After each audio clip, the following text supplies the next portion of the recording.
Do you see this chart here? Yes. Well, I recently done a survey to see who is better, Ronnie Radke or Melanie Martinez. So? You won, Melanie. You won the millennials' hearts. The kids these days, they want someone to relate to. Someone like me. Nothing about you is relatable. Well, at least I'm not a fag. I hate Mexicans. I can't wait for Trump to deport you. You're in Mexico. Fuck, I forgot. You wanted me to help you since I'm pretty skilled in murder. Yes, I've picked up on that when me and Gerard listened to your music in the car while we were running away from the police. So who do you want to murder next? You already killed Dahvie and Jayvonn. I don't know. It would just be nice to have a professional when the time comes. Run, bitch, run. I'll poison your ass if you call me a bitch one more time. Nice place you got here. I expected it to be smaller. Like your 2-centimeter dick. It's actually 3 centimeters. Ha, this is kind of nice. How so? Arguing playfully, watching a movie. I just find it pleasant. Reminds me of the time I spent with Chevy. You mean Dahvie? Well, I was never good with names.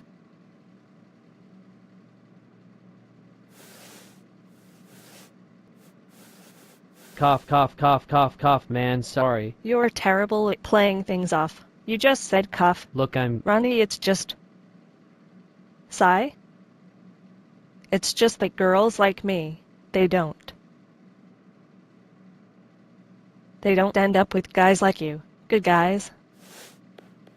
Melanie, I'm not a good guy. I killed 2 people. You're a good guy, Ronnie. You just did what you had to. But didn't you just do what you had to? It's different with me. Why? Because it's me. Listen, Ronnie, we can't be together. We can never be together. You know what I do to the people who wrong me. Do you really want to take that risk? I do the same thing, Melanie. Ronnie? Yes. We're just co-workers. Let's not be anything more. All right, I'm sorry. Don't be sorry. Just go up to the guest bedroom, please. I want some time alone. Hey Ronnie, how's Melanie doing? She's doing fine, Gerald. I don't really want to talk about it. Alright, can you read me a bedtime story? I found one about my favorite ship, Ryan. Ryan was kneeling in the bathtub, a towel under his knees and another under his hands. His head turned as he craned his neck to watch Brendan working. The younger boy swirled a spoon around in the overlarge bowl before tapping it against the rim and laying it on the counter. You know it'll cool down a little once I get it in the bag, but is that good? Brendan bent over next to the tub so Ryan could slowly dip 2 fingers into the bowl, nodding once. It's fine. Brendan nodded again, reaching out to stroke Ryan's hair before standing back up and returning to the sink, where all of the equipment was spread out. The hook was already hanging from the shower curtain so Brendan could hang the bag as soon as it was full. Go ahead and take the plug out, baby. His voice was soft, gentle, and start with your fingers. It was the gentlest of their darker interludes. No name-calling or hair-pulling or punishments for noises of pain. It hurt enough on its own, was degrading enough on its own. Brendan didn't need to add anything to that. Brendan felt a small tremor run through his body as he heard the soft moan coming from the bathtub, knew the other boy had just extracted the plug. He glanced up at the mirror, watching the boy set the glass plug on the edge of the tub next to the bottle of lubricant. Ryan picked up the bottle, desperate to fill himself as he opened it, dripping some of the lubricant onto his fingers and rubbing them. It was cold to the initial touch, but warmed up as his fingers moved. You're so fucking hot like that, baby, Brendan purred, from the sink where the bag was nearly half full. Now, go ahead. Ryan flushed warm from the compliment, his wrist sliding down along his waist, hip bone, the curve of his ass. And then his fingers were poised, resting against his entrance before pressing in. He was already loose from the plug, so it was an easy intrusion. He didn't even bother with more lubricant before pressing a 3rd finger in. Money not right at the stretch. He started as he heard a click from Brendan hanging the bag. Already ? Don't sound so disappointed. The boy chided softly. You can keep your fingers in for a second. He almost added a soft slut, but stopped himself. Brendan leaned down, reaching for the bottle of lubricant, letting himself hover over Ryan for a moment, his breath tickling the back of the boy's neck. Just think about everything I'll do after, he whispered before straightening back up and slicking lube across the tip of the nozzle and his own fingers.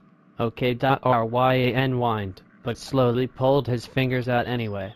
He wasn't empty for longer than a few seconds, Brendan's fingers immediately sliding over his opening before pressing in, then pulling out to press in the tip of the nozzle.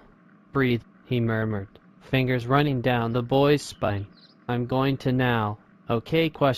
Wait. Ryan choked out. I'm going to now, Brendan repeated, voice a little harder this time.